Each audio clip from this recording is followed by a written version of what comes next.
Right, ఇక్కడ ఆడియోలు వినే ప్రయత్నం చేద్దాం. దయచేసి మిత్రులారా ఒక్కసారి చూసే ప్రయత్నం చేయాలి. అంటే తెలంగాణ రాష్ట్రంలో చొప్పదండి నియోజకవర్గంలో మనం ఎట్లా జీవిస్తున్నాం, మన పార్టీ మన చేతిలో ఉన్న మనం కనీసం ఒక నమ్ముకున్న కార్యకర్తలకు బీఫామ్లు ఇవ్వలేని పరిస్థితిలో ఉన్నామంటే మాజీ ఎమ్మెల్యే శుంకర రవిశంకర్ గారి పరిస్థితి ఎట్లా ఉంది? తెలంగాణ రాష్ట్రంలో కార్యకర్తలు అనుకుంటా ఉన్నారు శుంకర రవిశంకరే కావాలని జైశిరని, మాజీ ఎమ్మెల్యే శుంకర రవిశంకర్ గారే జైశిరని అనుకుంటున్నారు. కానీ నేను కాదు అని నేను అనుకుంటున్నాను. ఎందుకంటే కొన్ని ఒత్తిళ్లతోని కొందరు పెద్ద మనుషులు కావాలని ఆ టికెట్ను శుంకర రవిశంకర్ వేరే వాళ్ళకి ఇచ్చే విధంగా చేసిరని నేను అంటున్నా. సరే, నాకు తెలిసిన సమాచారం ప్రకారం నేను అంటున్నా. అయితే ఒకసారి ఆడియో విందాం. మరి రవిశంకర్ అన్ననే చెప్పిండు, ఫస్ట్ రవిశంకర్ అన్ననే చెప్పిండు. ఒకసారి ఆడియో వినే ప్రయత్నం చేద్దాం. ఒకసారి చెప్పడానికి మన బురిపల్లి కాస్త వస్తా అన్న. ఎప్పుడు రమ్మంటా? ఇప్పుడు రా. సరే అన్న. డాడీ అడుగు, డాడీ నంబర్ కలుగుతలేదు. డాడీ నంబర్ పనిచేస్తలే అన్న, వేరే నంబర్ వాడుతున్నా. డాడీని కూడా ఒకసారి రమ్మంటాం అన్న. డాడీని కూడా రమ్మను. సరే అన్న. డాడీ అట్లా రమ్మను ఇట్లా. సరే అన్న. డాడీ కొంచెం హెల్త్ బాగాలేదు, మరి నేను అడుగుతా ఒకసారి. డాడీ నంబర్ పనిచేసేది చెప్పు. ఇంట్లో ఎవరు లేరా ఇంకా? ఉంటాయి అన్న. రైట్, ఇక్కడ అలా నాన్న ఆరోగ్యం బాగాలేదు. వీళ్ళను కార్యకర్తలు ఎవరైతే ఉన్నారో, ఇప్పుడు ఈ అక్క ఉన్నది కదా, ఈ అక్కను వీళ్ళ భర్తను ఇంటికి రండి ఒకసారి, బూరుపల్లి ఇంటికి వచ్చి కలవండి అని డాడీ నెంబర్ చెప్పుకొని మాట్లాడిన సంగతి మనం ఆడియోలో చూస్తూ ఉన్నాం. నెక్స్ట్ ఆడియో ఒకటి చూద్దాం. నెక్స్ట్ తర్వాత నామినేషన్ వేసే ముందు కాల్ చేస్తాం. ఓకే చెప్తాను. ఏం లేదు, గ్రౌండ్ వర్క్ అంతా ఓకే అయిపోయింది. నీకు మన గంగరాజుతో రేపు మాట్లాడతాం కావచ్చు, మహేష్ తోటి మాట్లాడతాం కావచ్చు. వాళ్ళిద్దరి నుంచి రేపల్గా వేసే అవకాశం ఉంది. వాళ్ళని ఏదన్నా మన బంధువులతో వీళ్ళతో కన్విన్స్ చేసుకునే ప్రయత్నం చేయండి. సరే వాళ్ళిద్దరు మన పార్టీ వాళ్ళు కదా. అవును. మహేష్ అనేటువంటి తీవ్రంగా అక్కడ నుంచే పోటీ చేస్తా అనే దానిలో ఉన్నాడు బాగా. నన్ను అడుగుతున్నారు, నేను వాళ్ళకి మాట ఇచ్చిన, వాళ్ళు ఒక చైర్మన్ క్యాండిడేట్ వాళ్ళు. నేను వాళ్ళ ఫిఫ్త్లకు వాటి మార్చిలో మీరు ఒకవేళ అడిగితే మీరు అడగండి అని చెప్పిన. మిమ్మల్ని అడగాలంటే మేము అడగమన్నా వాళ్ళతో మాట్లాడింది. కానీ మహేష్ లో బంధుత్వం ఉంటది కదా, కులం ఒకటేనే. మహేష్ ఒకటి, గంగరాజు ఒకటి మాట్లాడడం.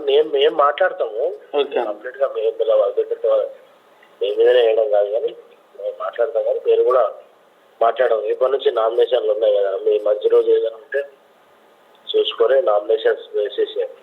ఓకే అన్న. ఇదే గారికి ఏమన్నా అన్న, ఈ రేపు మార్నింగ్ వెళ్తున్నా అన్న. అంతా బాగానే ఉంది, కానీ నామినేషన్ ఎప్పుడు అనేది రేపు మార్నింగ్ వెళ్ళి. రైట్, ఇక్కడ కీలకంగా ఇక్కడ అర్థమవుతున్న విషయం ఏంటంటే, నోటిఫికేషన్ వచ్చిన రోజే ఒక గంటకో లేకపోతే అర్ధ గంటకో ఒక ఫోన్ చేసినట్టుగా కనబడతాం. రేపటి ఉంది నామినేషన్లు ఉన్నాయి అంటే ఈరోజు నోటిఫికేషన్ వచ్చింది. నోటిఫికేషన్ వచ్చిన తర్వాతనే ఫోన్ చేసిన పైన మనం చూస్తాం, అంటే ఫోన్ చేసినట్టుగా కనబడతా ఉంది. మీరు మంచి రోజు చూసుకోర్రి. మీకు రెబల్గా వేసే అవకాశం ఉన్నది, పార్టీ నుంచి రెబల్గా వేసే అవకాశం ఉన్నది. వాళ్ళను సర్దిద్దుకునే ప్రయత్నం చేయండి, వాళ్ళతో మాట్లాడే ప్రయత్నం చేయండి. నేను కూడా వాళ్ళకి చెప్పినా, కానీ ఎదుటి వాళ్ళు ఏమంటున్నారంటే వాళ్ళు వినే ప్రయత్నంలో లేరు. మేము మాట్లాడమన్నా మీరే ఏదైనా మాట్లాడుంటే మాట్లాడంటారు. వీళ్ళ చుట్టరికం ఉంటుంది కదా, మీరు మాట్లాడుకోండి అని క్లియర్గా చెప్పిండు. అంటే అప్పటి వరకు కూడా వీళ్ళకే టికెట్ కన్ఫర్మ్. మరి ఇంతలోపు ఏమైంది? అసలు ఈ నమ్ముకున్న పార్టీని నమ్ముకున్న బీఆర్ఎస్ పార్టీని నమ్ముకున్న కార్యకర్తకు అంత మోసం చేయాల్సిన అవసరం ఏమొచ్చిందంటే, బడాబాబులు ఎవరైతే ఉంటారో ఇలా ఏలు పెట్టి ఈ కౌన్సిలర్ టికెట్ కోసం ఇక్కంచెల్లి ఒత్తిడి తీసుకొచ్చే ప్రయత్నంలో భాగంగానే ఈమెకు టికెట్ మిస్ అయిందని నాకు అందిన సమాచారం. అయితే ఇక్కడ జరిగిన విషయం ఏంటంటే, సరే కార్యకర్తలు ఒక పార్టీని నమ్ముకొని కార్యకర్తలు పనిచేస్తున్నారు. మనం మన ఆడబిడ్డ అనుకో, మన ఆడపడుచు, మన దళిత బిడ్డ ఆడపడుచు, మనం ఒక కార్యకర్త మనం నమ్మి ఒక బీఫామ్, ఒక కౌన్సిలర్ కూడా బీఫామ్ ఇచ్చుకునే పరిస్థితులు లేమంటే ఎక్కడున్నామన్నా మనం? రవిశంకర్ అన్న, మనం ఎక్కడున్నాం? మన ఇంటి ఆడపడుచు, మన ఆడపడుచుకు మనం ఒక బీఫామ్ ఇచ్చుకోని పరిస్థితిలో మనం ఉన్నామంటే ఎక్కడున్నాం? మనం ఏ పార్టీలో ఉన్నాం ఒక్కసారి అర్థమవుతుందా? అందుకే నేను ఇది బంద్ చేసుకోవాలంటున్నాను నేను.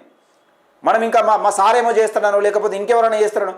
మనం ఒక కౌన్సిలర్ టికెట్ కూడా మన చేతిలో లేదంటే పరిస్థితి ఎట్లా ఉందనేది ఒకసారి అర్థం చేసుకోండి.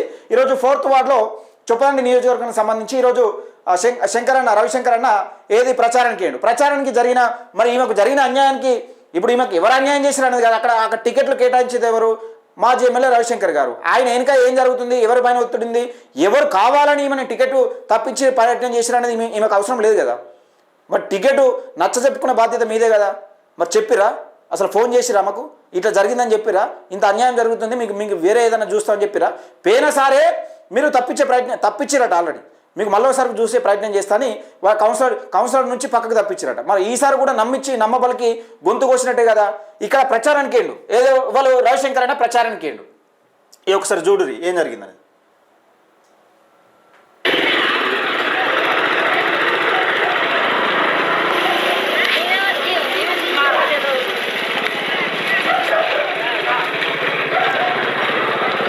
రాని రోడ్ మీద రాని.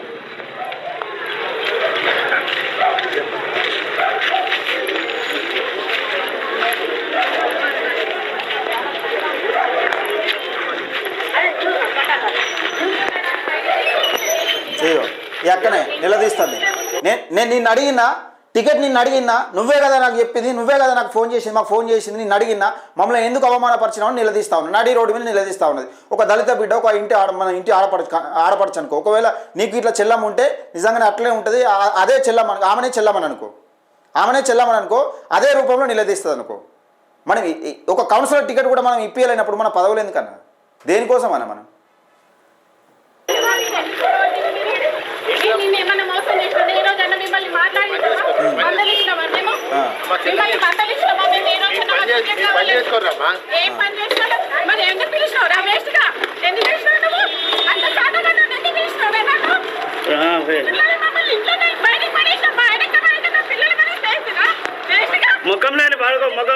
ముఖం లేనోడా మాట్లాడు ఇక్కడ.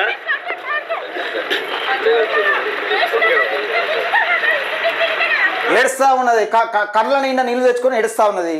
ఎవరికి వచ్చిన కౌన్సిలర్ టికెట్ దేనికోసం? మన పార్టీ అధికారంలో లేకనే పాయ, ఇంత రాజకీయం ఎందుకు? మరి దీని వెనుక ఎవరు వస్తా ఉన్నది? ఆ టికెట్ కోసం ఎవరు విశ్వసనీయంగా ప్రయత్నం చేసి మీ పైన ఏమైతుందో అది కూడా ప్రెస్ మీట్ పెట్టి చెప్పరు, మీ బాధన పోతుంది. మరి చెప్పలేము మనం, ఎందుకంటే మన పార్టీ నియమ నిబంధనలు కొన్ని ఉంటాయి కాబట్టి, పెద్దల ప్రెషర్ ఉంటుంది కాబట్టి.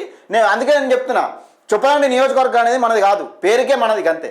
చొప్పదండి నియోజకవర్గం పేరుకు మాత్రమే మనది.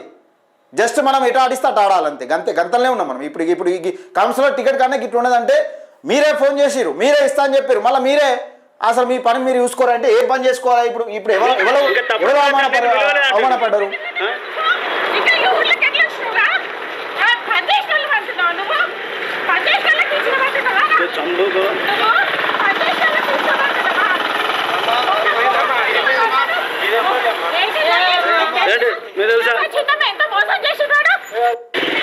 అయిపోయా, ఏమైందమ్మా అని అంటారు. ఆ బాధ మీకు తెలిస్తే మీకు అర్థమవుతుంది బాధ ఏందన్నది. పార్టీ కోసం పనిచేసి ఇప్పుడు వాళ్ళు మూలకున్నలో తీసుకొచ్చి పాపం వాళ్ళ పని ఏదో వాళ్ళు చేసుకుంటారు. కౌన్సిలర్ టికెట్ ఇస్తా అని చెప్పింది ఆయననే. మరి ఇవ్వకుండా సమాధానం చెప్పాలి కదా, కిందికి రాలే పార్టీ అని. ఎందుకు ఇవ్వాలనేది కూడా సమాధానం చెప్పాలి కదా. ఇట్లా ఈరోజు ప్రచారానికి పోతే రవిశంకర్ అన్న పాపం అరుచుకున్నారు, కారు ఎక్కి దెబ్బకు పోయింది.